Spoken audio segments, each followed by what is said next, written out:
Hello Buccaneers, today we're going to unbox and review Nimalia by Lucky Duck Games. This was designed by William Levin, and the art was from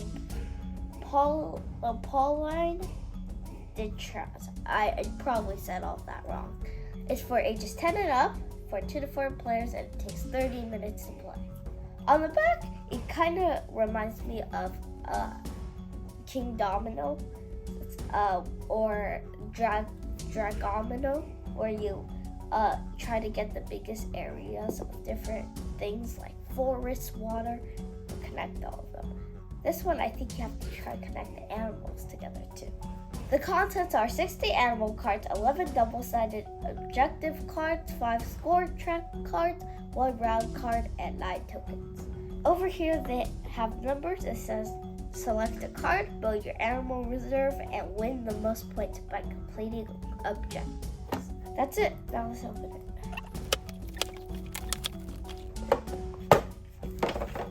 Over here are the rules. There are 3 different rule books for different languages.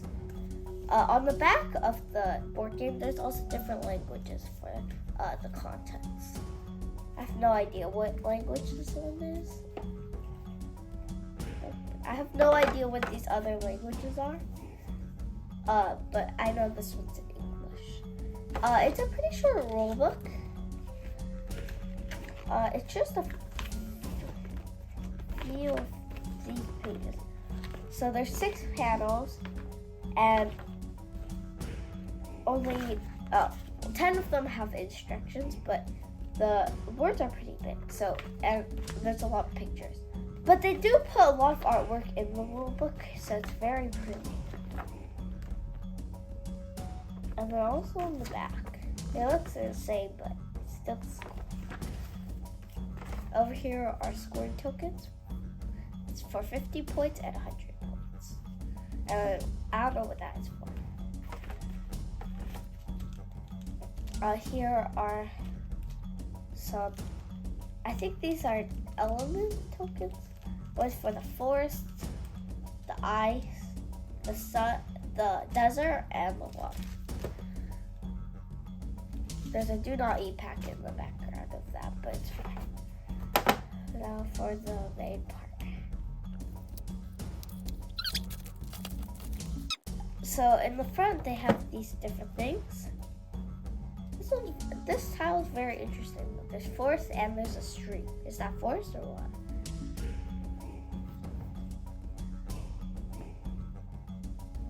So here are the tiles that you place down.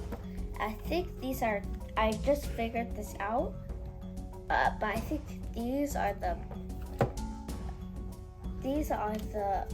objective cards, I think all these cards are the objective cards, since they all have different points on it. Over here, I have no idea what this is. But the card on the art is very good, and I like all the animals on it. So far, I have barely any clue how to play this, but I'll explain more when I play this game, and we'll come back with my final thoughts. The goal of the game is to score the most points by creating the most beautiful animal reserve. The game lasts 5 rounds, and each round comprises of 3 phases.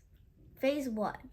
Build your reserve. At the beginning of your turn, each player draws 3 animal cards.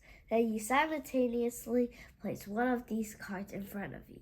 Each card you place must cover at least 1 space of your existing reserve, and your entire reserve must be fit within 6x6 grid. Next, you pass your cards to either the player to your left on rounds 1, 3, and 5, or the player to your right on rounds 2 and 4.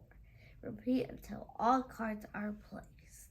Phase 2, calculating your points. You score points according to the different objective cards that are in effect for the round. So for example, in round 1, you score the blue and green cards.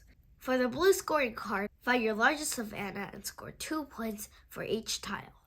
For the green scoring tile, you score 3 points for each column with a penguin that is alone. So right here, you would score 3 points as he's alone.